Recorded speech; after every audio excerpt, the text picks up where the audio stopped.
Who can say for sure? Perhaps a frontal lobotomy would be the answer.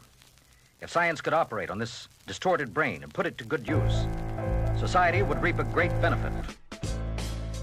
Let's talk about your work as a producer on the record, because I know on Relapse you did nothing. On Recovery you got back into it. I've always said to you, as long as I've known you or you've been making beats, how much of a fan I am of your particular music, your production, for others as well as just for yourself. Oh, thank you. And so to hear you back making beats again on some of the standout beats on the record for me was a real thrill. So, I mean, how was that getting back into the producer's chair and deciding to wear two hats again? I mean, that was fun. It was fun to be able to just mess around with beats from scratch again. And you know, sometimes, like, I think Recovery was the first time that I ever got really super open to working with a lot of other producers. Yeah. You know, that was the most that I had ever done, and you know, aside from working with Dre. Yeah. You know, so on that album kind of opened those doors a little bit. So that's kind of how early on I started approaching this record or this album.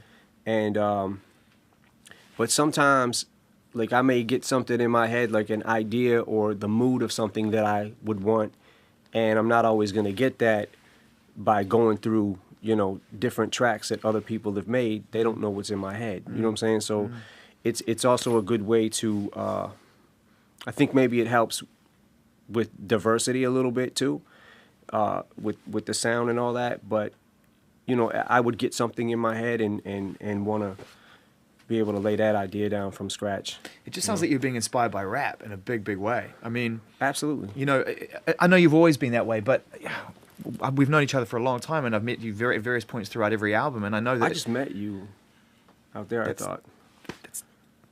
It's all good, man. I'm still peeing on the floor, so...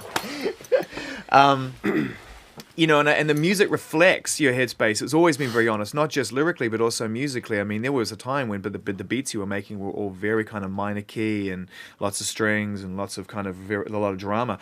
The beats on here are fun. I mean, they're fat and big and, you know, rap, like inspired by hip hop. Yeah, I mean, it's pretty much all I do and all I want to do. You know what I'm saying? Like, so it's fun for me. Like, I'm still passionate about hip hop in every aspect of it. So making beats and producing, you know, is definitely, it's fun for me. What is it about rap that you love? I mean, I grew up on hip hop. It informs pretty much every sort of thing I've ever done in my life, pretty much in some form.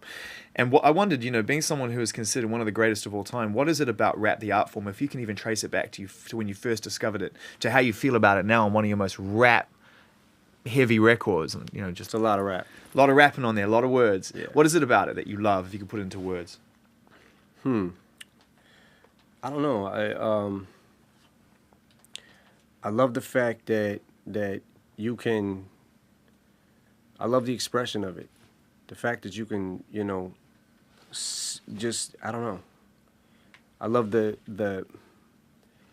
I love beats and rhymes, and I love the fact that you can express yourself in a rhyme and lay it down, and it can be therapeutic, and you've got it off your chest, and then you could go on to the next thing. I don't know. There's so much shit that I love about rap.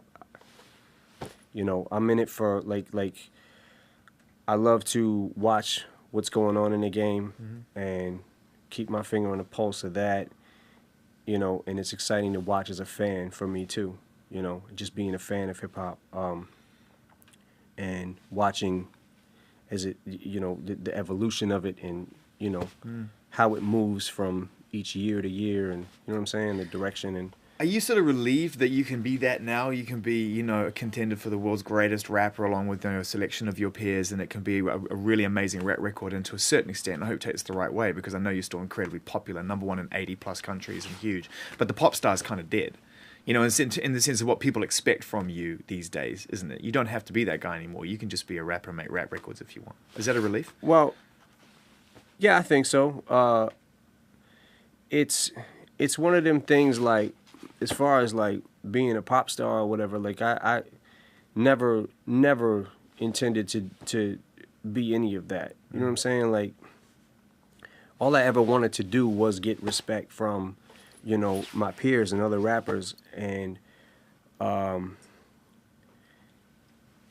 the other stuff that came with it, I was just, confusing to me. It was, I don't know, like I don't feel like I ever set out to make a pop song or a song that was gonna be some kind of crossover song or whatever.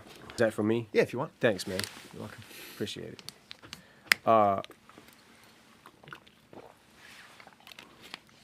then boom, you did.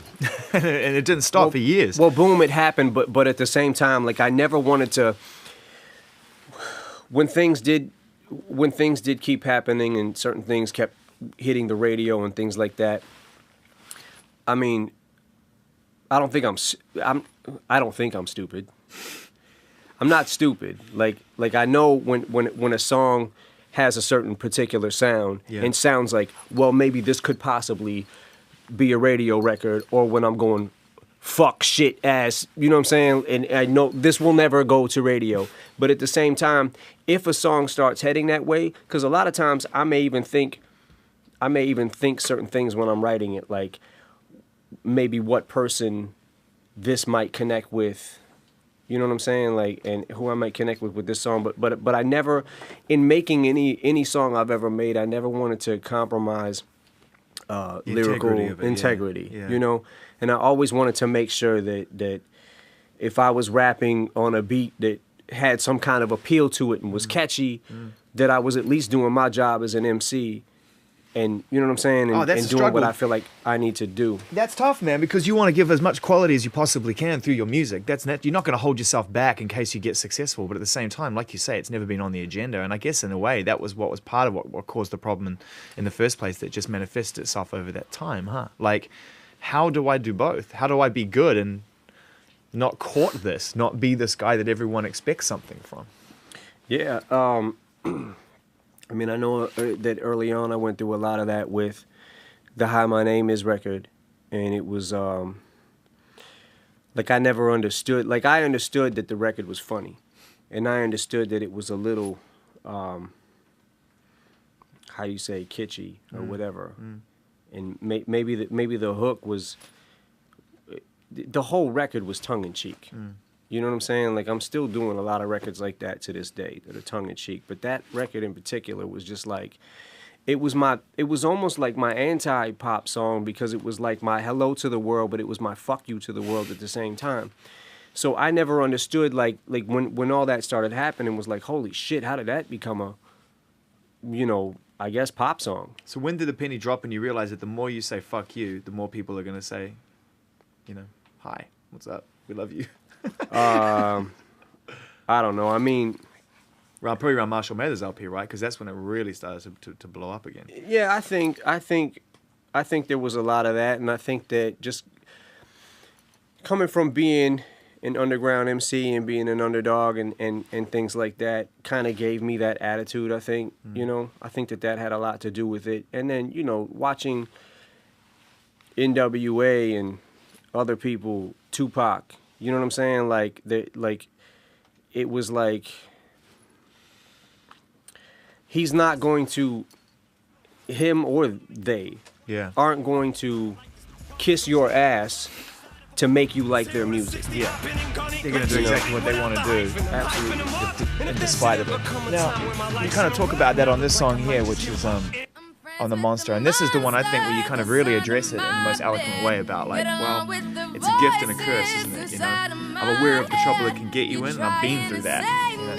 Number one album, number one movie, number one this, number one that, not in a position to really probably even be able to absorb that. And yet, it is intoxicating, isn't it? I wanted the fame, but not the cover of Newsweek. Oh well, guess beggars can't The be balance choosy. between the two. Wanted to receive attention from my music. It was Wanted like, to be left alone in public, excuse me. it was this thing where, and I'm not gonna lie, I still wish it today, that it was like this thing where I want this attention for this music, but then I want to be able to go in public and I want to be able to eat a fucking sandwich.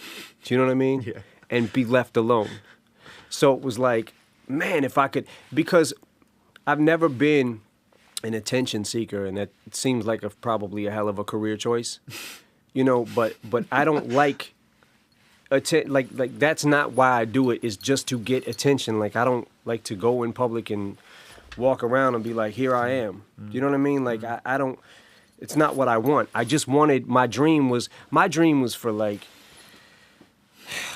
fuck, man, to be able to one day, like, hear rappers that I looked up to on the radio and be like, yo, what if Jay-Z, whoever, what if they heard of me? What if they thought I was dope? You know what I'm saying? Like, that was where my mentality always was with it. So when it all went crazy, it was really hard to wrap my head around. You know, a lot of it still is, but especially back then. Yeah. You know, you have done something which very few people have done, man. You've actually been in the center of the world, in the center of that storm, and you've emerged out of it. You popped out the other side of it. I mean, Elvis didn't do that. You know, Michael Jackson didn't do that. Whitney Houston, people who have been in the public eye to that extent. Unfortunately, the list, and for various reasons, I'm sure personal to them, is too long. I didn't make it through. You have. And what does the world look like to you when you come out the other side of that, and you're 5 years sober, and you're looking back on that chaos with some perspective? I don't know. I mean, I'm definitely thankful. You know what I mean? Like I know that I could have certainly took another path and Gone went that way, yeah. Yeah, I could have went another direction, but I don't know. I mean, I think that I feel like I'm probably able to see it. Now, I'm able to be more focused now than I've ever been. But I'm also able to I guess put it in perspective. The problem is I can't put a lot in perspective because there's a lot that's, you know, gone. Yeah. It's a lot that I don't remember, and maybe that's cool too. You know what I'm saying? Probably a good thing. Yeah, but I don't know, man. I know that there's so many addicts in this world, you know, and people who have problems like that don't make it. You know what I'm saying? So I'm thankful for that. But you know, I think that's one thing that really helps me through and just it keeps me pushing forward is the music and is the passion for that and you know.